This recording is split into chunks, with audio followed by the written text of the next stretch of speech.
I protect that which matters most.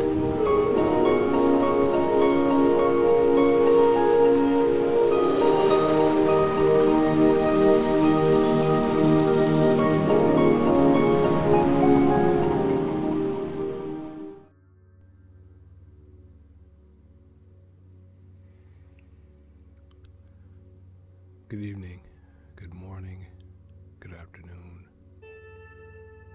from wherever you are on this planet. I am Seraph GL, and this is That Which Matters Most. Brought to you live from an undisclosed location. It is December 28th, 2019, and it's 11 p.m. Central. And you may ask, what made me decide to do a podcast and a vlog this late on this particular evening? Well,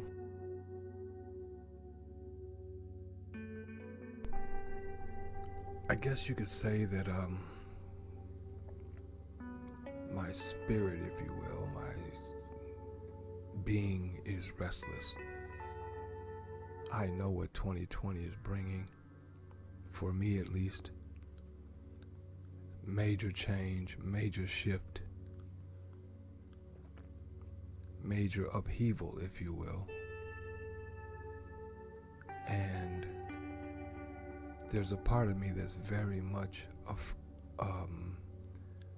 afraid of it, and there's a part of me that's very much ready for it and can't wait to shake things up. Starting this podcast before the first of the year was one of the things I knew I needed to do. I didn't want to wait until January. That said, what I want to talk about this evening is fear and what that emotion can produce.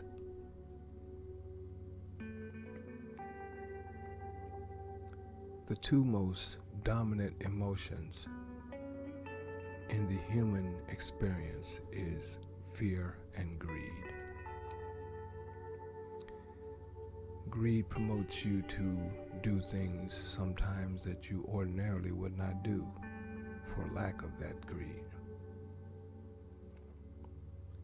Fear, however, has the ability to almost force you to act immediately. And sometimes acting in the face of fear is what you need to do. Reacting to fear is never a great approach, but acting in the face of fear is what's known as courage. Courage doesn't mean you don't have any fear. It means that you act in the face of it. I'll give you an example. I have no idea how I would actually react if somebody was threatening my son and his life, or the mother of my son for that matter, and her life. What would I do? How would I react? It's easy to say what you would do, but you don't really know. Especially if your action could cause your own death. But I would like to think that I would act in the face of that fear, which means I would have to call upon all the courage that I have. And would my love for my son promote me to act in the face of that fear? I can only hope so. But I could also only hope that I never have to make that decision, because nobody wants that kind of position to be put in. Nobody wants to be put in that position.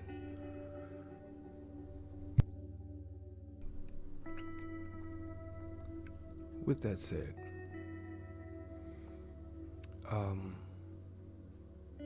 I'm happy today.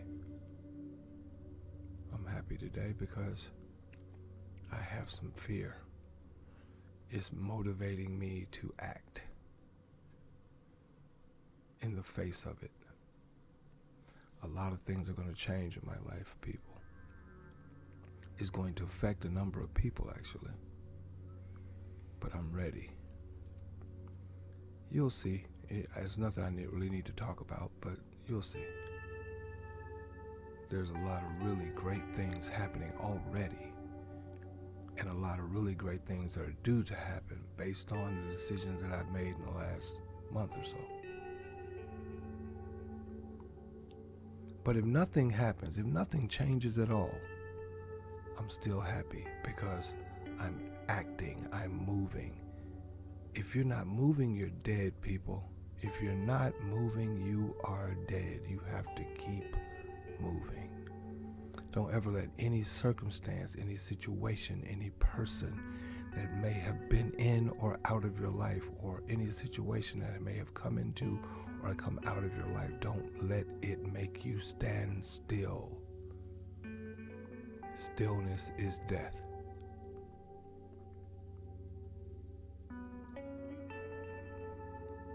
With that said, I know what fear can do.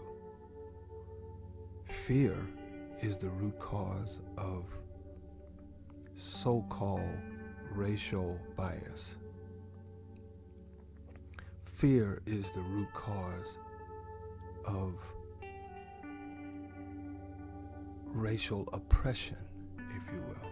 I don't like using the word racial because there's only one race of people with many, many different ethnic groups surrounding this planet, but for the lack of,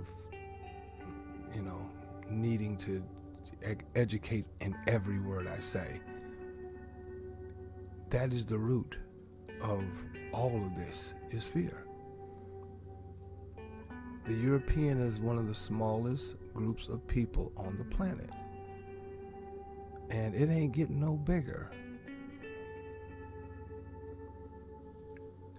And because AI and making business decisions that really make sense for business to eliminate human labor,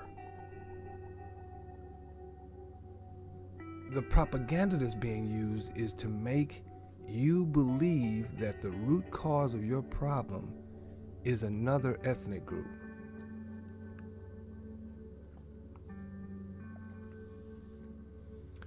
When the first slavery revolts happened in the United States, before it was actually the United States of America, those revolts came up from the blacks, in other words, those who were enslaved, which were Europeans and some Berbers from Africa and some Moors, and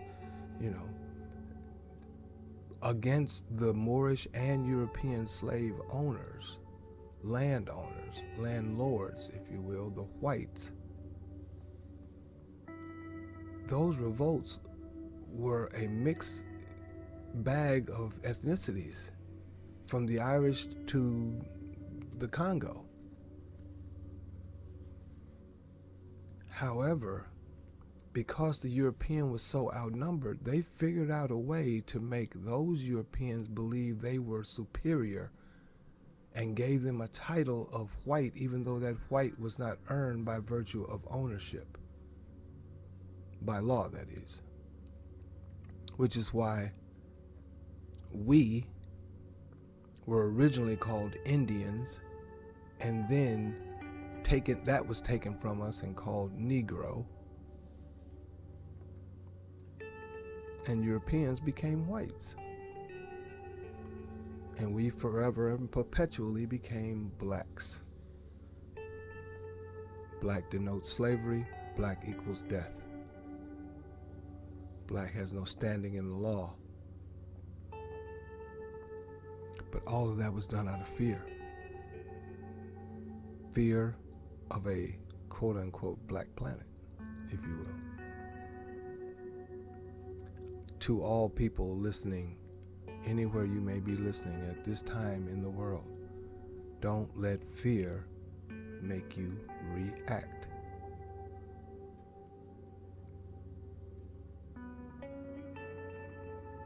I heard a catchphrase that the difference between reacting and creating is a C. Can you see?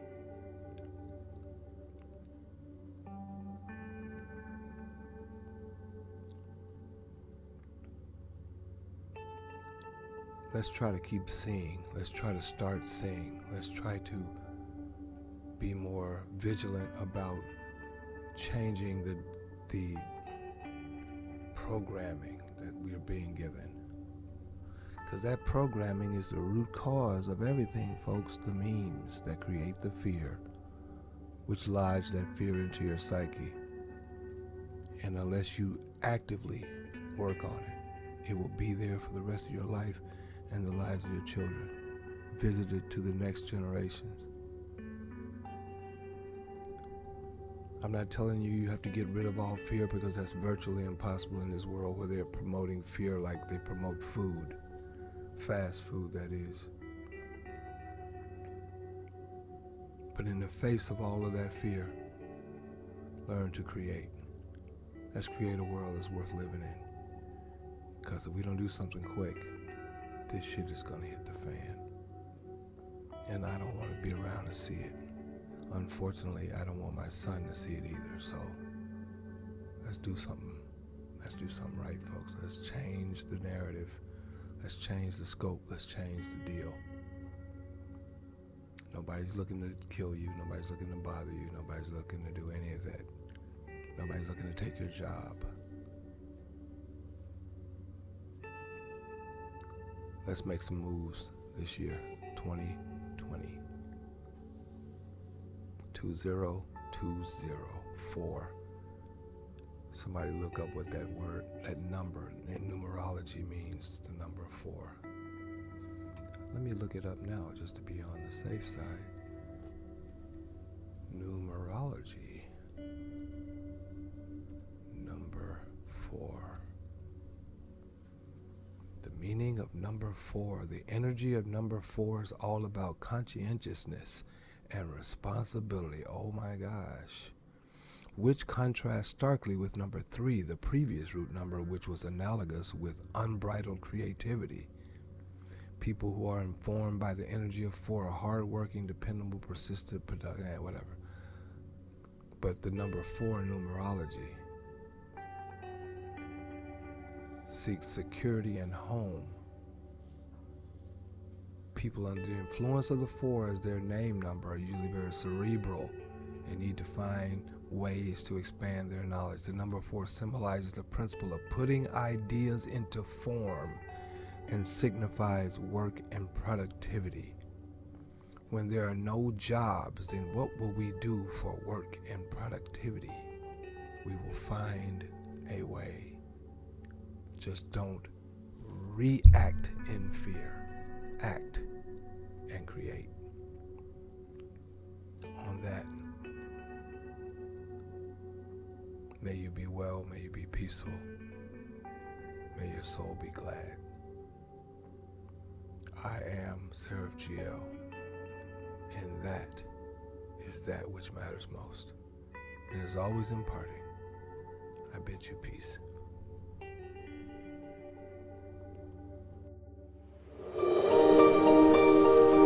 I protect that which matters most.